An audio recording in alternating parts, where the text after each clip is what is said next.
శ్రీశైలంలో మహాశివరాత్రి బ్రహ్మోత్సవాలు వైభవంగా జరుగుతున్నాయి. బ్రహ్మోత్సవాలు తిలకించేందుకు వేల సంఖ్యలో భక్తులు శ్రీగిరి క్షేత్రానికి చేరుకుంటున్నారు. బ్రహ్మోత్సవాలకు వచ్చే భక్తులకు ఎలాంటి అసౌకర్యం కలగకుండా అన్ని ఏర్పాట్లు చేశామంటున్న శ్రీశైలం ఈవో శ్రీనివాసరావుతో మా ప్రతినిధి మధుసూదన్ ఫేస్ టు ఫేస్.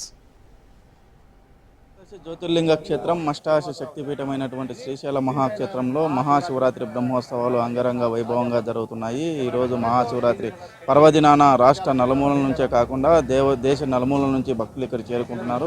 ప్రస్తుతం మనం ఈవో ఉన్నారు, ఆయన మాట్లాడి తెలుసుకుంటుంది. సార్, ఎలాంటి సౌకర్యాలు కల్పించారు శ్రీశైల క్షేత్రానికి వచ్చే భక్తులు? మహాశివరాత్రి బ్రహ్మోత్సవాలు అంగరంగ వైభవంగా మరి జరగటానికి సంబంధించి ఈ యొక్క కార్యనిర్వహణాధికారిగా ఈ దేవాలయానికి సంబంధించినటువంటి మరి ఆగమ వైదిక శాస్త్రాల ప్రకారం మరి నిర్వహణ అనేది ప్రతిరోజు ఏ కార్యక్రమాన్ని ఎప్పుడు చేపట్టాలి, ఎలా చేపట్టాలనే వాటన్నిటిని కూడా మనం చేస్తూ ఉన్నాం. ఈరోజు మహాశివరాత్రి సందర్భంగా సామాన్య భక్తులకి పెద్దపీట వేయటానికి సంబంధించి మనం ఏర్పాట్లు చేసి మరి సామాన్య భక్తుడే మన అలంకార దర్శనానికి సంబంధించి మొట్టమొదటగా మరి ఏవైతే మహాహారతి అయిపోయిన వెంటనే అది కూడా హారతి కూడా జరిగేటప్పుడు కూడా మేము వారికి అవకాశం కల్పించాం. దాంతోపాటు ఏదైతే 200 రూపాయలు 500 రూపాయలు సైమల్టేనియస్గా నడుస్తూ సామాన్య భక్తులకి 24 గంటల్లో 21 గంట కంప్లీట్గా వారికి కేటాయించడం జరిగింది. వీఐపీలకు సంబంధించి వారి కుటుంబ సభ్యులుగా వారు వచ్చినటువంటి వారికి 6:30 నుంచి 7:30 వరకు, అదేవిధంగా మా 10:30 నుంచి 11 గంటలు, 2:30 నుంచి 3 గంటలు, 3 స్లాట్లు మాత్రమే, 2 గంటలు మాత్రమే వారికి కేటాయించడం జరిగింది. దీన్ని బట్టి మాత్రమే 21 గంటల్లో 19 అంటే 21 కంప్లీట్గా వాళ్ళు ఉన్నప్పటికి కూడా దాన్ని తిరిగిచ్చినా కూడా 2 గంటలు మాత్రమే వీఐపీలకి ఉంది. అందువల్ల వీఐపీలకి పెద్దపీట వేయటం అనేది మాత్రం ఏం లేదు. అయితే మనకు ఉన్నటువంటి పరిధి కానీ లేదా ప్రజాప్రతినిధులు వారికి ఉన్నటువంటి ప్రివిలేజెస్, స్వామి అమ్మవారిని చూద్దామనే వారు యొక్క సమయాన్ని ఇక్కడ కేటాయించడం అనే దాంట్లో మనం ఎవరిని ఇవి కాకుండా అన్ని వాళ్ళని అందరినీ కూడా సమన్వయం చేసుకుంటూ ఉన్నాం. భక్తులకు సంబంధించి ఒకటి క్యూ లైన్ ఏర్పాటు, అదేవిధంగా వారికి కావాల్సినటువంటి త్రాగునీటి వసతి, మరుగుదొడ్డు వసతి, అన్నపానీయాలకు సంబంధించినటువంటి ఏర్పాట్లు గత సంవత్సరం కంటే 30% పైబడి చేయడం జరిగింది. ఇప్పటి వరకు చిన్నపాటి అసౌకర్యానికి గురి కాకుండా ఉంది.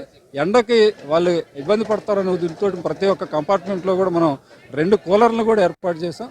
అది కూడా దర్శన సమయాన్ని కూడా కేవలం 30 నుంచి 45 నిమిషాలు మాత్రమే పట్టేలాగున ప్రతి ఒక్కరు, అటు శివదీక్షా స్వాములు ఉన్నప్పటికీ కూడా వారికి ఒక పక్క, అదేవిధంగా ఉచితం 200, 500ను కూడా ఆన్ ఆఫ్ తోటి మనం 2:1 అనే ఫార్ములా పెట్టుకున్నాం.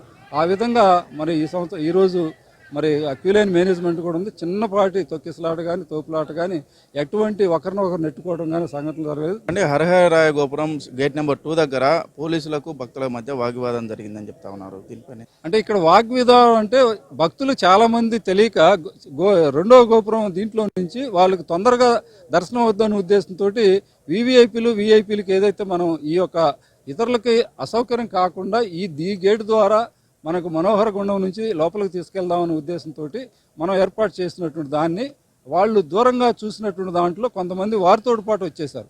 ఉన్నటువంటి మనకు గేటు దగ్గరకు వచ్చినాక వారిని కొంత ఆపినప్పుడు మిగతా వాళ్ళు వెళ్తున్నారు కదా, మేము వెళ్ళట్లేదని చెప్పేసి అది మళ్ళీ మనం సర్దుబాటు చేసాం, వాళ్ళు కన్విన్స్ చేసాం. ఎవరైతే వాళ్ళ దీని ప్రకారం 500 అయితే 500లోకి పంపించాం. మా సిబ్బంది కూడా డ్యూటీ చేసేవాళ్ళు ఐడి కార్డులే చూపించేసి ఐడి కార్డు తోటి దర్శనం చేసుకోవడానికి ప్రయత్నం చేసిన మాట వాస్తవం. అన్నీ కూడా సర్దుబాటు అయినాయి.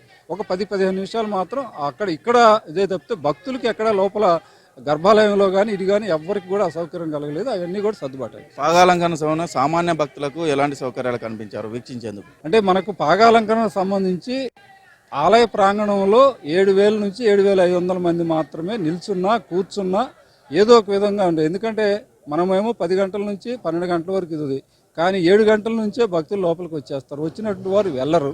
మరి వెళ్ళమని చెప్పేటువంటి పరిస్థితి కూడా మనకు ఉండదు. కనుక ఎవరైతే ఫస్ట్ కమ్ ఫస్ట్ సర్వ్ అంటే 100 టికెట్లు ఉన్నాయనుకుంటే మొదట ఎవరు వస్తారో ఆ 100 టికెట్లు ఇచ్చేసి మనం హాల్లో ఎలా మూసేస్తామో ఇది కూడా ఆ విధంగా చూసుకోవడం ద్వారా వారిని ఒక పక్క, అదేవిధంగా వీవీఐపీలు వచ్చినటువంటి వారికి ఒక ఎంక్లోజర్ పెట్టేసి ఇతరులకు ఎవరికి కూడా అసౌకర్యం కాకుండా ఆ ఏర్పాట్లు అయితే చేశాం.